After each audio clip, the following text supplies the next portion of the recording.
Seja bem-vindo ao canal Informação Cristã. Antes de continuar, deixe um like e inscreva-se no canal para continuar recebendo novos vídeos. Muito obrigado e que Deus te abençoe. O homem mais poderoso do mundo gostou de Esther mais do que de todas as outras concorrentes daquele concurso de beleza. Xerxes colocou a coroa da Pérsia e Média sobre a cabeça de Esther, a judia. Deus tinha colocado uma jovem judia no trono do império da Pérsia e Média. Deus tem planos para cumprir em nossas vidas. Essa é a mensagem de toda a Bíblia, e é isso mesmo que estamos estudando aqui no Encontro com a Palavra, escrito pelo pastor Dick Woodward e narrado pelo pastor Edson Bruno. Fique atento a mais um programa que o Ministério Cooperativo Internacional leva a você. Com você agora, pastor Edson Bruno.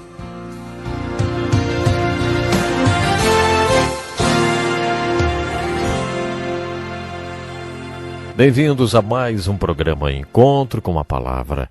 Você já sabe, mas é bom lembrar, esse estudo abrange a Bíblia toda, do Gênesis ao Apocalipse. Estamos estudando os livros históricos do Velho Testamento e chegamos ao livro de Esther. O livro de Esther nos conta a história de uma mulher hebreia que se casou com um homem gentil. Esther salvou o povo judeu de um genocídio. Ela preservou a linha messiânica, que inclui Ruth e Boaz, através de quem veio o Messias. O livro de Ruth é uma linda história de amor. O livro de Esther é um drama. O livro de Esther pode ser transformado em uma peça de teatro. Um dramaturgo criativo produziria uma linda peça baseada no livro de Esther. E eu gostaria de apresentar o livro de Esther dessa forma. Então, o primeiro ato seria intitulado de A Festa Persa. O cenário para esta festa persa envolveria 127 províncias da Pérsia e Média, que constituíam o Império Persa. O personagem central dessa festa é a rainha que perde seu posto. Seu nome é Vasti. Seu marido é Xerxes. Tudo aconteceu por volta do ano 482 a.C.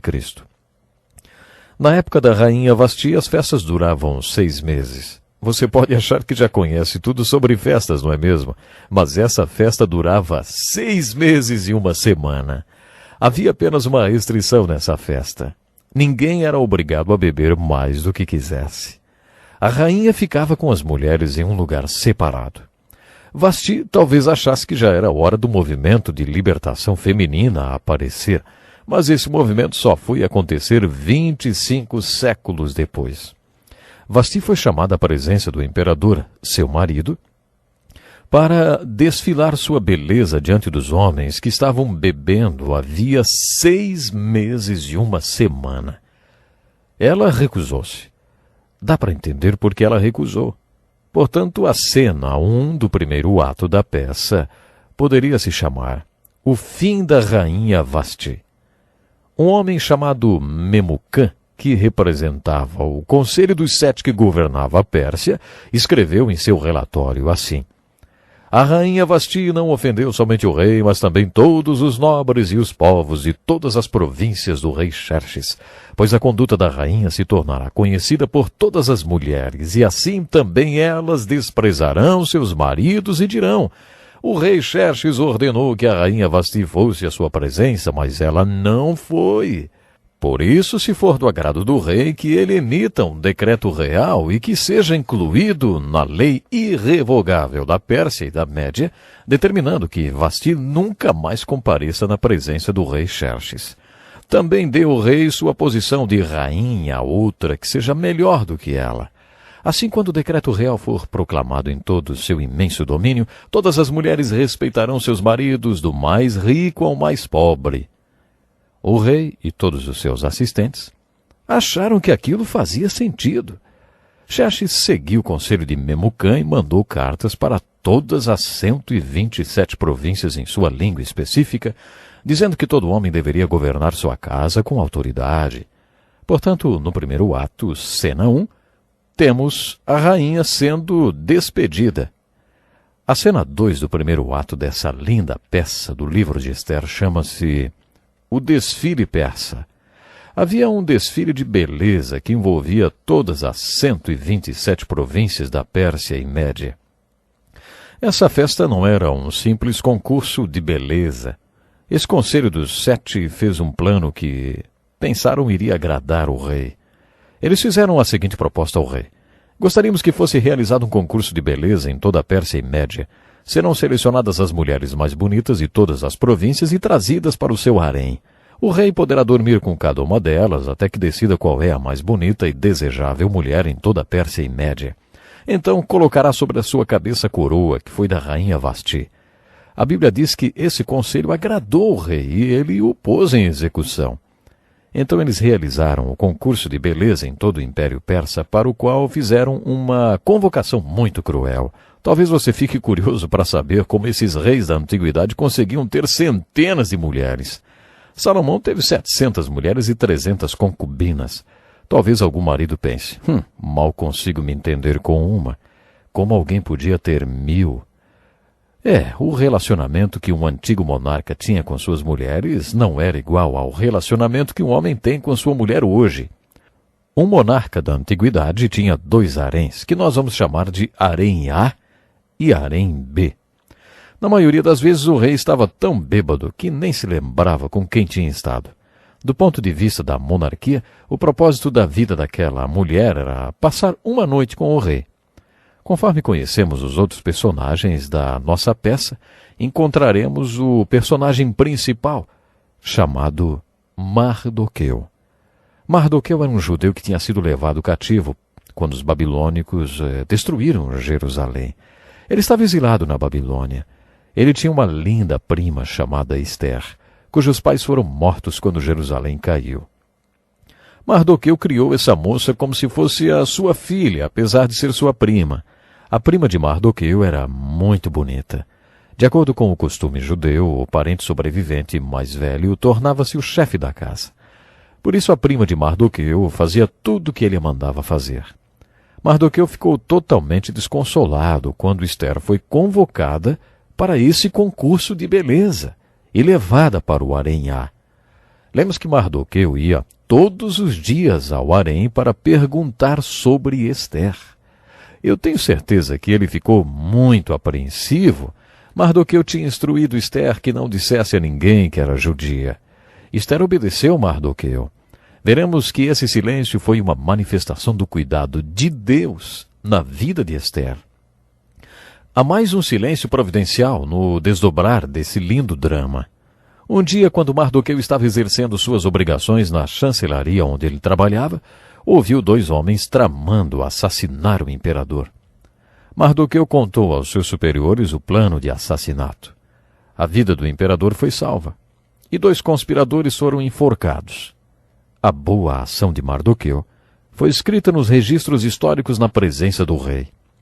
No entanto, esse acontecimento não foi mais mencionado ao rei, provavelmente porque tratava-se de um judeu que não recebeu nenhuma recompensa por isso. Veremos que esse silêncio também foi muito importante para a vida de Ester. Chegou o dia em que Ester foi chamada para passar a noite com Xerxes. O homem mais poderoso do mundo gostou de Ester mais do que de todas as outras concorrentes daquele concurso de beleza. Xerxes colocou a coroa da Pérsia e Média sobre a cabeça de Ester, a judia. Deus tinha colocado uma jovem judia no trono do Império da Pérsia e Média. Primeiro ato, cena 3. A limpeza persa. Agora conheceremos o vilão da nossa peça. O primeiro-ministro da Pérsia e Média era um homem muito mau, chamado Amã. Conforme Amã passava pelas ruas da cidade, exigia que todos se reverenciassem diante dele. Todo mundo fazia isso.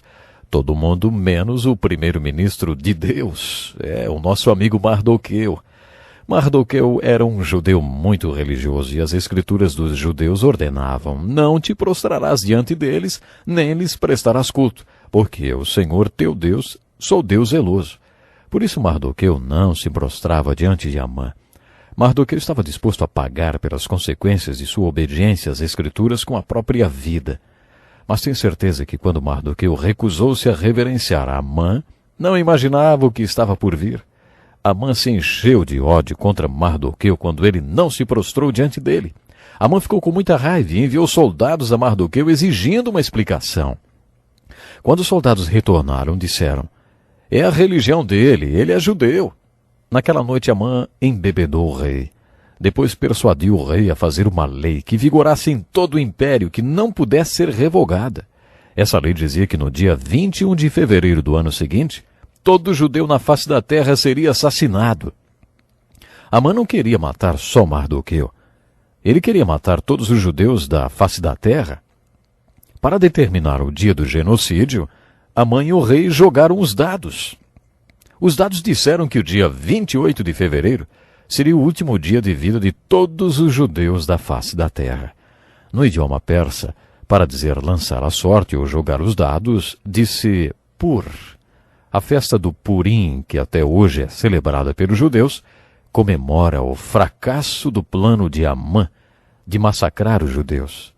Quando Mardoqueu ficou sabendo disso, rasgou suas roupas e colocou pano de saco, jogou cinza sobre seu corpo e foi para fora da cidade lamentar e chorar um choro amargo.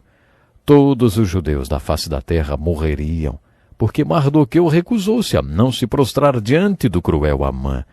Em todas as 127 províncias da Pérsia e Média, o mundo daquele tempo, incluindo Israel, os judeus estavam lamentando, jejuando e chorando em desespero, vestidos com panos de saco e cinzas.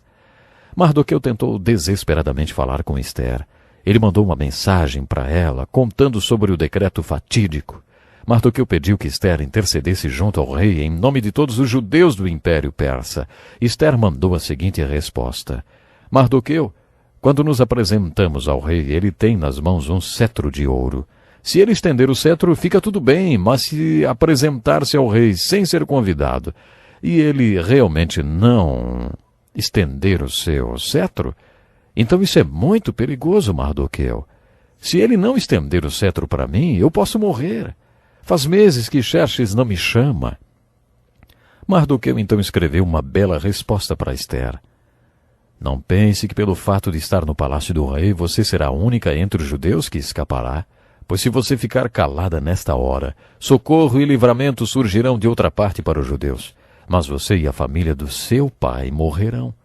Quem sabe se não foi para um momento como este que você chegou à posição de rainha? Então Ester respondeu ao seu primo pai: vá reunir todos os judeus que estão em Suzã e jejuem em meu favor. Não comam nem bebam durante 3 dias e 3 noites. Eu e minhas criadas jejuaremos como vocês. Depois disso irei ao rei, ainda que seja contra a lei. Se eu tiver que morrer, morrerei. Isso é muito bonito, sabe? Isso mostra a grandeza de Ester. Infelizmente eu preciso terminar agora, mas não deixe de nos acompanhar no próximo programa. Vamos concluir essa maravilhosa história que nos traz uma lição tão profunda de fé, de coragem. Não perca então o próximo Encontro com a Palavra. Que lição importantíssima. Obrigado, pastor Edson Bruno. Prezado ouvinte, coloque em prática o que você ouviu aqui. Sem dúvida, sua vida será grandemente abençoada. Este é um estudo escrito pelo Dr. Dick Woodward, na voz do pastor Edson Bruno. Escreva-nos e solicite o material. Nosso endereço é Encontro com a Palavra, Caixa Postal 2011, CEP 89201-970, Joinville, Santa Catarina. Até o nosso próximo Encontro com a Palavra.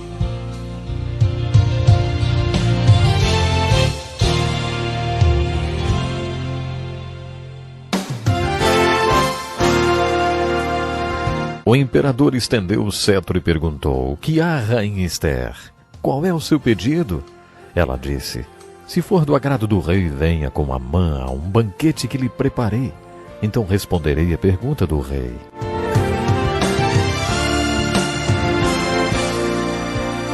Muitas pessoas têm tido seus sonhos destruídos pela falta de confiança absoluta em Deus. A Bíblia está repleta de exemplos de grandes sonhos cumpridos para a glória de Deus. Encontro com a Palavra é um programa escrito pelo Dr. Dick Woodward e narrado por pastor Edson Bruno. Ouça e descubra verdades que lhe ajudarão no seu dia a dia. Com você, Pastor Edson Bruno.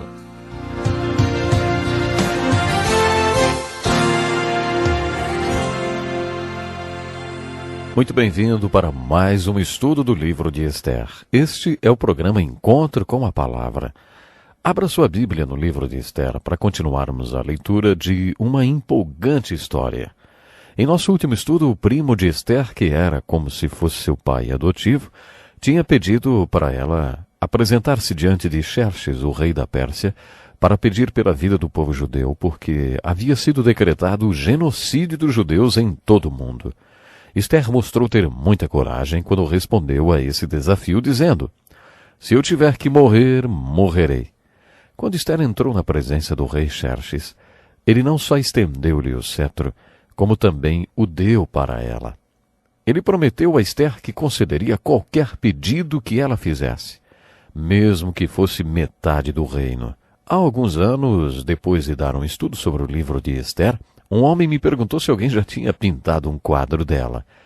Para ter mexido tanto com o monarca mais poderoso do mundo, ela devia ser uma mulher muito bonita mesmo. Quando o imperador estendeu o cetro e perguntou: "Que há, rainha Esther? Qual é o seu pedido?" Ela disse: "Se for do agrado do rei, venha com Amã a um banquete que lhe preparei. Então responderei à pergunta do rei." Esther era muito sábia. Sabia a hora certa e o lugar certo para fazer as coisas. Xerxes certamente amava muito Esther. Ele logo disse: "Tragam Amã imediatamente para que ele atenda o pedido de Esther." Amã ficou encantado com o convite.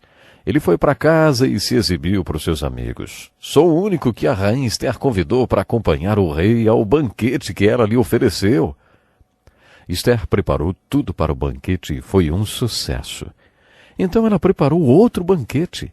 Quando estava indo para o banquete, Amã passou por Mardoqueu e esse não se prostrou diante dele. Amã ficou furioso e disse aos seus amigos e família: "Tudo isso não me dará satisfação enquanto eu vir aquele judeu Mardoqueu sentado junto à porta do palácio real." Para fazer passar a raiva de Amã, sua mulher sugeriu: "Mande fazer uma forca de mais de 20 metros de altura e logo pela manhã peça ao rei que Mardoqueu seja enforcado nela. Assim você poderá acompanhar o rei ao jantar e alegrar-se." Então Amã aliviou sua raiva durante a noite, ocupando-se com a forca. Nesse ponto da história, a providência de Deus torna-se o tema do livro de Esther. Naquela noite o rei não conseguia dormir, então pediu que alguém lesse as crônicas do reino para ele, para ver se pegava no sono. Enquanto liam as crônicas, chegaram ao relato de como Mardoqueu impediu o assassinato do rei. O rei interrompeu a leitura e perguntou: "Que honra e reconhecimento Mardoqueu recebeu por isso, hein?" A resposta foi: "Nada, nada lhe foi concedido." O rei pensou em fazer alguma coisa por Mardoqueu. Já tinha amanhecido. Xerxes perguntou: "Quem está no pátio?" Amã tinha ido cedo ao palácio porque queria ter permissão para enforcar Mardoqueu. Responderam ao rei: "Ah, é Amã que está no pátio." O rei disse: "Façam-no entrar." Amã entrou e o rei perguntou: "O que se deve fazer ao homem que o rei tem o prazer de honrar, hein?" Pensando que o rei estava se referindo a ele, Amã respondeu: "Ao homem que o rei tem o prazer de honrar, ordena que tragam um manto próprio do rei e um cavalo que o rei montou, e que ele leve o brasão do rei na cabeça. Em seguida sejam o manto e o cavalo confiados a alguns dos seus príncipes mais nobres do rei, e ponham eles o manto sobre o homem que o rei deseja honrar, e o conduzam sobre o cavalo pelas ruas da cidade, proclamando diante dele: Isto é o que se faz ao homem que o rei tem o prazer de honrar." O rei achou a ideia ótima e disse: Vá depressa apanhar o manto e o cavalo, e faça ao judeu Mardoqueu o que você sugeriu. Ele está sentado junto à porta do palácio real. Não omita nada do que você recomendou." Então Amã colocou Mardoqueu sobre o cavalo do rei, colocou sobre sua cabeça a coroa do rei, e levou o cavalo pelas ruas gritando: Isto é o que se faz ao homem que o rei tem o prazer de honrar. O perverso Amã aprendeu a lei de ouro muitos anos antes de Jesus ensinar. Assim em tudo façam aos outros os que vocês querem que eles lhes façam. Amã teve que aprender essa lei. Ele obedeceu à ordem do rei. Imaginem a humilhação quando Amã voltou para casa para se trocar e ir ao jantar que Ester estava oferecendo. Não estava apenas humilhado, mas também assustado, porque tinha feito o rei decretar a morte de todo o povo de Mardoqueu, de todos os judeus. A essa altura, ele ainda não sabia que a rainha era judia e parente de Mardoqueu. Um bom título para a peça do livro de Ester seria Adivinha quem vem para o jantar? Dá para imaginar que Amã já não estivesse tão feliz no segundo banquete que Ester ofereceu. Enquanto bebiam vinho, o rei perguntou: Rainha Ester, qual é o seu pedido? Você será atendida. Qual é o seu desejo? Mesmo que seja metade do reino, isso lhe será concedido. Ester respondeu: Poupe a minha vida e a vida do meu povo. Este é o meu pedido e desejo, pois eu e meu povo fomos vendidos para destruição, morte e aniquilação. Se apenas tivéssemos sido vendidos como escravos e escravas, eu teria ficado em silêncio. Eu imagino que ela estivesse chorando naquela hora. O rei rugiu. Quem se atreveu a uma coisa dessas? Ester disse: O adversário e inimigo é Amã, esse perverso. Amã tinha enganado o rei para decretar que Ester e todo o seu povo fossem exterminados no dia 28 de fevereiro. A essa altura, Amã já sabia qual seria a sua sina. Naquele tempo, as pessoas faziam as refeições reclinadas em poltronas. Xerxes ficou com tanta raiva que deixou o jantar e foi tomar um pouco de ar lá fora. Amã, então, cai no sofá de Ester, clamando por sua vida. Quando o rei voltou, viu Amã na poltrona de Ester e disse: Chegaria ele ao cúmulo de violentar a rainha? A fúria do rei perdeu o controle, e ele só pensava em como puniria aquele homem.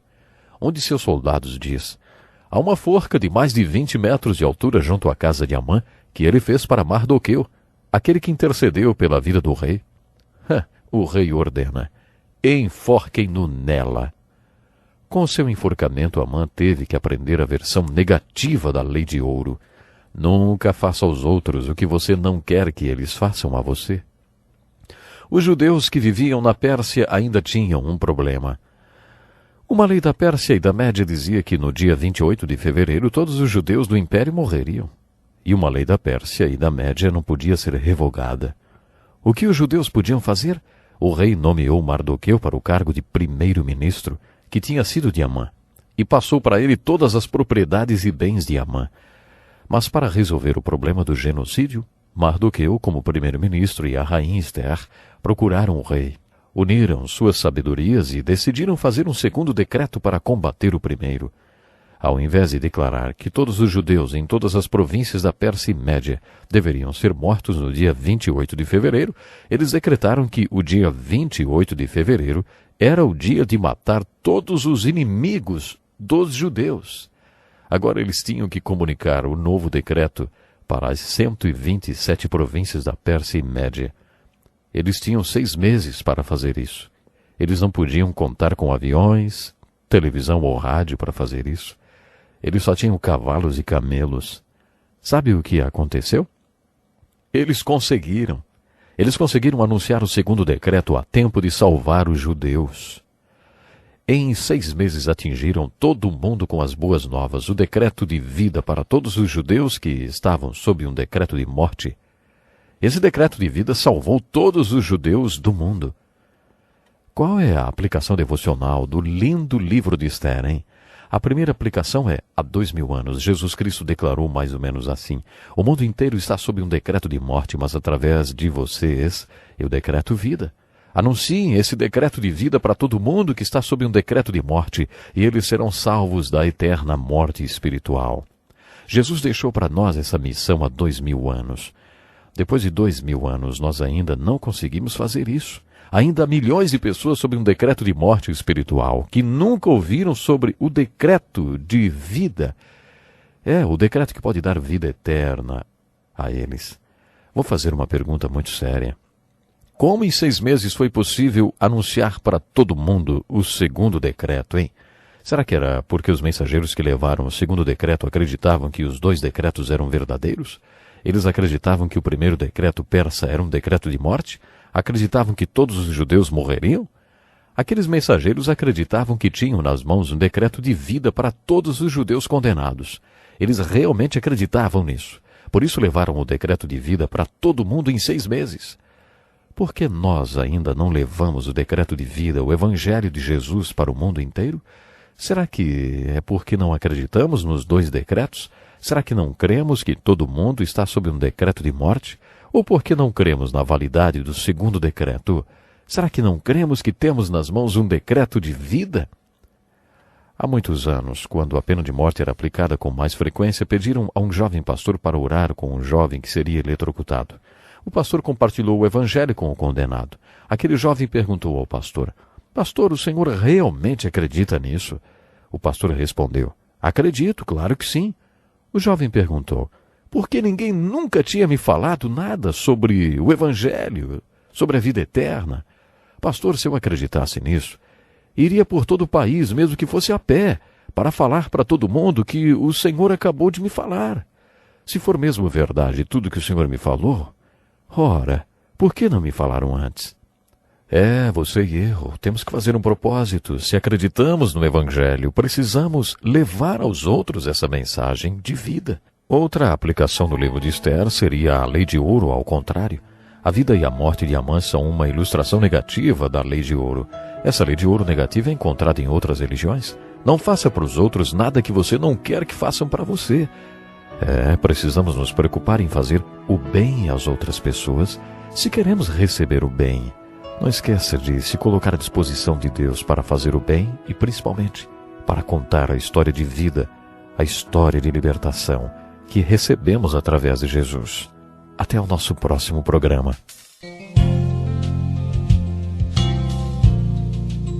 Que lição importantíssima.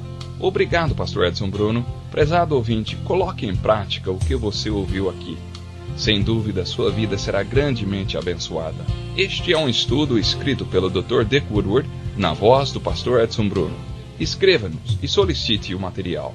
Nosso endereço é Encontro com a Palavra, Caixa Postal 2011, CEP 89201-970, Joinville, Santa Catarina. Até o nosso próximo Encontro com a Palavra.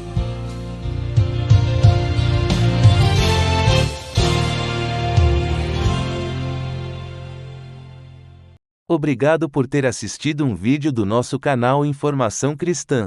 Esperamos que ele tenha edificado a sua vida e também da sua família. Pedimos que por favor se inscreva no nosso canal, dê um like e compartilhe esse vídeo para o maior número de pessoas, para que elas também sejam edificadas e alcançadas pela palavra do nosso Deus. Que Deus te abençoe e até o próximo vídeo.